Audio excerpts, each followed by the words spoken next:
COVID-19 టైంలో ఒక 2 కోట్లు, అలాగే వరద బాధితులకు మొన్న ఒక 6 కోట్లు, ఇలా చెప్పుకుంటూ పోతే ఆయన తన డబ్బులు ఇస్తూ ఉన్నాడు, మనం చూస్తూ ఉన్నాం. మరి అలాంటి వ్యక్తి ఈరోజు హెలికాప్టర్లు, విమానాలు వాడుతున్నారు అంటున్నారు. కానీ ఆ హెలికాప్టర్, విమానం అనేది వాళ్ళ రామ్ చరణ్ది, చిరంజీవి గారిది అని చెప్పేసి చెబుతూ ఉన్న పరిస్థితి జనసేన పార్టీ. మరి ఏంటి అసలు, అంటే ఎందుకని ఇలాంటి ప్రచారం చేయడం, అంటే పవన్ కళ్యాణ్ టార్గెట్ చేయాలనేటువంటి ఆలోచన, లేకపోతే ఏంటి మీ దగ్గర ఉన్న ఆధారాలు ఉన్నాయా ఆయన ప్రజాధనం వినియోగిస్తున్నాడు, ప్రజాధనాన్ని దుర్వినియోగం చేస్తున్నాడు అనేసి? సార్ రామారావు గారు. అంశం అండి, ముందుగా మీ అందరికీ నమస్కారం. ఇక్కడ పవన్ కళ్యాణ్ గారు యొక్క ప్రభుత్వం ఏర్పాటు చేయకముందు ఆయన మాట్లాడినటువంటి మాటలు మనం చూసాం. రకరకాల అంశాల మీద రకరకాల స్టేట్మెంట్లు ఇచ్చారు. దానికి అనుగుణంగా మనం చూస్తే ఉప ముఖ్యమంత్రి పదవి అనేటువంటిది రాజ్యాంగబద్ధంగా, చట్టబద్ధంగా దానికేమి ప్రత్యేకమైనటువంటి హోదా లేదు. అట్లాగే డిఫాక్టో సీఎం గా ఉన్నటువంటి లోకేష్ కూడా లేదు. ముఖ్యమంత్రి గారిని మనం దీంట్లో అన్వయించాల్సినటువంటి అవసరం లేదు. మరి ఇటువంటి పరిస్థితి ఉంది. మరి వీళ్ళు వీకెండ్ ట్రిప్స్ ఏదైతే ఇప్పటికే ఒక్కొక్కరు 70 నుంచి 100 సార్లు హైదరాబాద్కి వెళ్ళి వచ్చినటువంటి పరిస్థితి ఉంది. ఏది ఈ ప్రభుత్వం ఏర్పాటైనటువంటి 1.5 సంవత్సరంలోనే. ఇది వృధా ఖర్చు కాదా చెప్పండి? అట్లాగే ఈ మధ్య తిరుపతి ఏదైతే అటవీ ప్రాంత సందర్శన అని చెప్పి ఒక రకమైనటువంటి వేషధారణ, ఏదో మిలిటరీ మ్యాన్ లాగా వేషధారణ వేసేది, ఏదో ఒక సినిమా స్టైల్లో ఆయన చేసినటువంటి ప్రయాణం రేణిగుంటకి, హైదరాబాద్కి, తాడేపల్లికి ట్రిప్పులు వేసాడు కదా విజయవాడకు. ఇది కూడా చాలా మంది ప్రజల్లో చర్చ జరుగుతుంది అతని యొక్క ప్రయాణం విధానం మీద. అది రామ్ చరణ్ ఫ్లైట్ సార్, అది ప్రభుత్వ ధనం కాదు.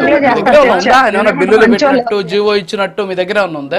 సరే, ఆయన ఫ్లైట్ హెలికాప్టర్ లో తిరగడం తప్పంటారా ఆయన సొంత డబ్బులతో? ఒకటి సార్, ఆయన ప్రభుత్వ పని మీద తిరిగాడా లేకపోతే తన సొంత పని మీద తిరిగాడా? ఇక్కడ క్లారిటీ ఉంది. ఇక్కడ మీరు కూడా రాజు గారు ఒక సీనియర్ జర్నలిస్ట్ గా ఇక్కడ విశ్లేషణ చేసినప్పుడు ఆయన అటవీ శాఖకు సంబంధించినటువంటి ఆ యొక్క పరిపాలనా వ్యవహారాలు లేకపోతే అడ్మినిస్ట్రేషన్ సంబంధించి ఆయన చేసినటువంటి విధానం ఉంది. అప్పుడు ఆ టైంలో ఆయన డ్రెస్ కోడ్ చూసి ఉంటారు మీరు. ఇది మీ అందరికి కూడా ఆమోదయోగం చెప్పండి. ఒక పొలిటీషియన్ గా ఇప్పుడు ఆయన డ్రెస్ వేసుకోవడం తప్పంటారా? అలాంటి డ్రెస్ ఇప్పుడు అడవిలోకి పంచి కట్టుకొని బారు సార్. కాదు, అడవిలోకి పంచి కట్టుకొని బారు కదా. అడవిలోకి పోయేటప్పుడు ఆయన 6-7 కిలోమీటర్లు నడిచిపోయాడు. అడవిలోకి పంచులు కట్టుకొని బారు కదా, ప్యాంట్లు వేసుకునే పోతారు. మేడం ఒక్క నిమిషం, మేడం మీరు ఒక్క నిమిషం ఆగండి. ఉదయశ్రీ గారు మీరు ఆగండి. డిబేట్ లో ప్రజా సమస్యల మీద మాట్లాడడానికి వచ్చారా లేదా పవన్ కళ్యాణ్ గారి drugs, Pawan Kalyan set? Sir ఒక్క నిమిషం, పవన్ కళ్యాణ్ ఒక్క నిమిషం మనోహర్ గారు ఒక్క నిమిషం ప్లీజ్. మనోహర్ గారు ఒక్క నిమిషం, మళ్ళీ వస్తాం మీ దగ్గరికి. రామారావు గారిని మాట్లాడనివ్వండి దయచేసి. రామారావు గారు మాట్లాడండి. ఇప్పుడు ఒక అంశం అండి రాజు గారు, నేనేమంటున్నానంటే ఆయన సందర్భానుసారంగా రకరకాల వేషధారణ చేసేటటువంటి వ్యక్తి, ఆయన చేస్తున్నటువంటి హడావిడి. నేనేమంటున్నానంటే ఆయన చెప్పినటువంటి అంశం అబద్ధాలు అసలు మేము చెప్పమని చెప్పారు మనోహర్ గారు కూడా. ఎందుకు లేవండి? 33,000 మంది మహిళలు ఉమెన్ ట్రాఫికింగ్ జరిగింది, దీనికి ఏదైతే వాలంటీర్ల కారణం అని చెప్పినటువంటి మాట ఆయన అబద్ధమని నిరూపితమైంది కదా.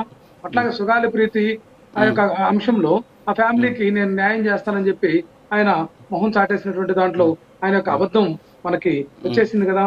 అట్లాగే నేను అసలు అవినీతికి అతీతుండని చెప్పి టీజీ విశ్వప్రసాద్ అని తన మిత్రుడు పీపుల్స్ మీడియా ఫ్యాక్టరీ, తన సినిమా భాగస్వామిగా ఉన్నటువంటి టీజీ విశ్వప్రసాద్ కి ఎలక్ట్రికల్ మోటార్ సైకిళ్ల కంపెనీ, ఫ్యాక్టరీలు, ఇండస్ట్రీ పెడతామని చెప్పి 1200 ఎకరాలు కేటాయించుకున్నటువంటి విధానం ఇది అవినీతికి పరాకాష్ఠ కాదా? అట్లాగే ఈ ప్రభుత్వంలో జరుగుతున్నటువంటి అవినీతి మీద ఏ రోజు స్పందించలేదు. కేవలం వైఎస్ఆర్సీపీ అట్లాగే మా అధినేత జగన్మోహన్ రెడ్డి గారిని టార్గెట్ చేస్తూ మాట్లాడటానికి ఏదో మా సినిమా స్టైల్ సినిమాల విషయం కూడా చూస్తే తన సినిమా టికెట్ ధరను 700 నుంచి 1000 రూపాయలకి ఆంధ్రప్రదేశ్ లో పెంచారు. అదే టికెట్ 100 రూపాయలు అన్నమాట. వాస్తవం కదండి. రామారావు గారు మీరు సబ్జెక్ట్. మేడం ఆగండి, ఉదయశ్రీ గారు ప్లీజ్. ఉదయశ్రీ గారు ఒక్క నిమిషం ప్లీజ్. మేడం ఒక్క నిమిషం ఆగండి. నేను రామారావు గారిని మాట్లాడండి. రామారావు గారు మాట్లాడదాని మీద నేను మాట్లాడినట్టు మాట్లాడితే డిబేట్ లేదు, అభ్యంతరకరం. అలాంటి మాట్లాడతారండి. లేడీస్ తో మాట్లాడడం కొంచెం జాగ్రత్తగా మాట్లాడాలి మనం. పంపులు అవన్నీ లేడీ అంటాం అసలు ఎంత అభ్యంతరకరం. డిబేట్ లో నేను ఎప్పుడు చూడాలి అవన్నీ వద్దు ప్లీజ్ ప్లీజ్, అలాంటి మాట మాట్లాడొద్దు. మహిళా నాయకులు కూడా వచ్చారు కానీ ఆ మాట్లాడే భాష ఏంటి? ఫస్ట్ ఆఫ్ ఆల్ కంట్రోల్ చేయాలి. ఇట్లాంటి భాషని ఖండించాల్సినటువంటి ఆవశ్యకత ఉంది. ఉదయశ్రీ గారు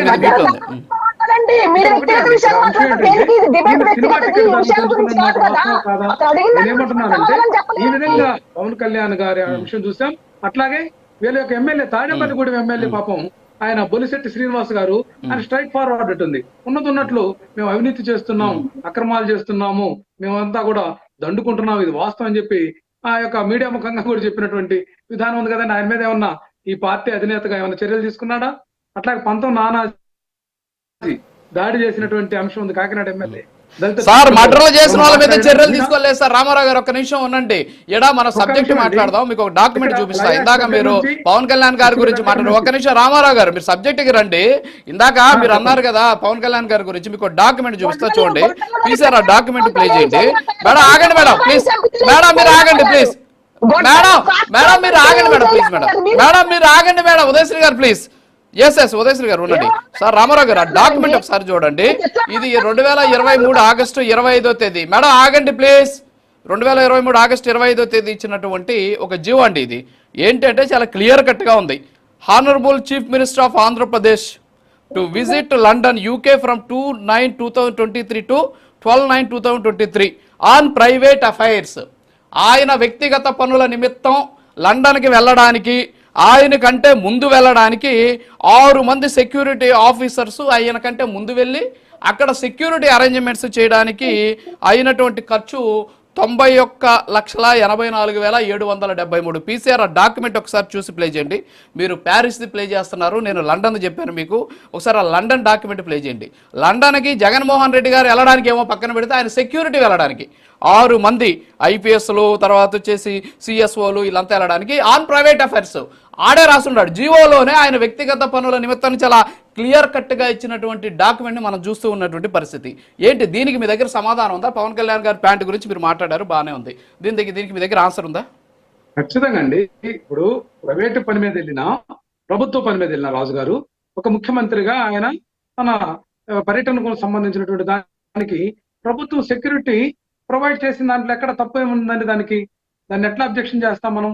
ఆయన ప్రైవేట్ పని మీద వెళ్ళిండొచ్చు, కానీ అదే సమయంలో ఆయనకు భద్రత కల్పించాల్సినటువంటి అంశంలో కూడా ఇప్పుడు మనం చూస్తే ఈ ప్రభుత్వంలో రామోజీరావు ఏం చేశారండి? ప్రజలకు ఇక్కడ వ్యాపారం చేసుకొని కోట్లాది రూపాయలు కొలగొట్టినటువంటి రామోజీరావు సంస్మరణ సభ 10 కోట్లు పెట్టి నిర్వహించారండి. వీళ్ళు గుర్తు చేసుకోవాలి మనం.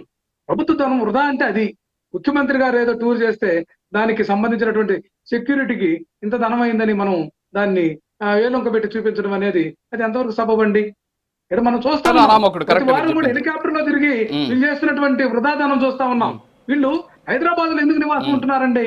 సార్ చంద్రబాబు నాయుడు గారు 10 సంవత్సరాలు ఉమ్మడి రాజధాని ఉన్నటువంటి హైదరాబాద్ ను వదిలి ఇక్కడ అమరావతి రాజధాని అని చెప్పి పెట్టి ఇక్కడ నివాసం ఉండకుండా హైదరాబాద్ లో నివాసం ఉండి ప్రజాధనం వృధా అవుతుందా లేదా? పవన్ కళ్యాణ్ గారు ఇక్కడ ఉప ముఖ్యమంత్రిగా ఉండి హైదరాబాద్ కు ప్రతిసారి కూడా ప్రయాణం చేసి ప్రజాధనం వృధా అవుతుందా లేదా? అట్లాగే లోకేష్ బాబు సామాన్య మంత్రి అన్నమాట. పవన్ కళ్యాణ్ కి ఏదైతే లోకేష్ కి ప్రత్యేకమైనటువంటి అవకాశం ఏం లేదు రాజ్యాంగబద్ధంగా. వీళ్ళు ఎలా ప్రభుత్వ ధనాన్ని దుర్వినియోగం చేస్తున్నారు అనే దాన్ని లెక్క కట్టడం అది ఆలోచన చేసినటువంటి అవసరం లేదండి. నోరు తెరిస్తే అబద్ధాలు. మా నాయకుడు జగన్మోహన్ రెడ్డి గారిని ఆడిపోసుకోవడం తప్పితే అదేమంటే 11 సీట్లు వచ్చినాయని 3 పార్టీలు 3 ప్రత్యక్షంగా మరో 3 పార్టీలు పరోక్షంగా జట్టుగట్టి అయితే తప్ప వీళ్ళు ఎమ్మెల్యేలుగా అనేటటువంటి దుస్థితి రాష్ట్రంలో ఉంటే వీళ్ళు అది మరిచి మాటకు ముందు 11 అవ్వచ్చు సింగిల్ గా మేము పోటీ చేశాం. వీళ్ళు ఏ ఒక్కరు కూడా ఈ రోజు అభద్రతా భావంతో మాట్లాడుతున్నారు. 15 సంవత్సరాలు కలిసే పోటీ చేయండి, ఇంకొక 3 పార్టీలు కూడా కలుపుకోండి, కానీ ప్రజా తీర్పు అనేది మాత్రం ఖచ్చితంగా ఉంటుంది. ఇప్పటికే వీళ్ళ పట్ల వ్యతిరేకత ఉందని 48 మంది ఎమ్మెల్యేలు అవినీతి అక్రమాల్లో కూరుకుపోయాడని సాక్షాత్తు ఒక ముఖ్యమంత్రి మాట్లాడిన తర్వాత వాళ్ళు వెనకేసుకు రావడం వీళ్ళ యొక్క ప్రతినిధులకు కానీ ఈ యొక్క మీడియాకు కానీ ఇది అసమంజసమైనటువంటి విషయం. ఆయన 45 మందికి ర్యాంకులు ఏమన్నా పేర్లు ఏమన్నా చెప్పేటటువంటి ధైర్యం ఈ ప్రభుత్వానికి ఉందా? సీఎం గాని డిప్యూటీ సీఎం గాని అవినీతి మీద మాట్లాడాలి. సరే వీటి గురించి మాట్లాడండి సార్. వాళ్ళు ఎవరో ర్యాంకులు మనకెందుకు చెప్పండి? ఇంకా 3 ఏళ్ళు ఉంది, 3 ఏళ్ళు లెక్కలో. ఒక నిమిషం రామారావు గారు, ఒక్క నిమిషం రామారావు గారు, ఒక్క నిమిషం ప్లీజ్. ఎస్ రామారావు గారు, ఒక్క నిమిషం. ఓకే ఓకే ఓకే ఓకే ఆ పేర్లు బయట పెట్టి రోడ్లోకి వచ్చి చాలా ఉండాలండి సార్. అవన్నీ ఎందుకు చెప్పండి. ఇప్పుడు ఒక్క నిమిషం ఉండండి. కట్టా కార్తిక్ గారు, ఇప్పుడు రామారావు గారు ఒక మాట అన్నారు సార్. ఒక్క నిమిషం ప్లీజ్. రామారావు గారు ఒక మాట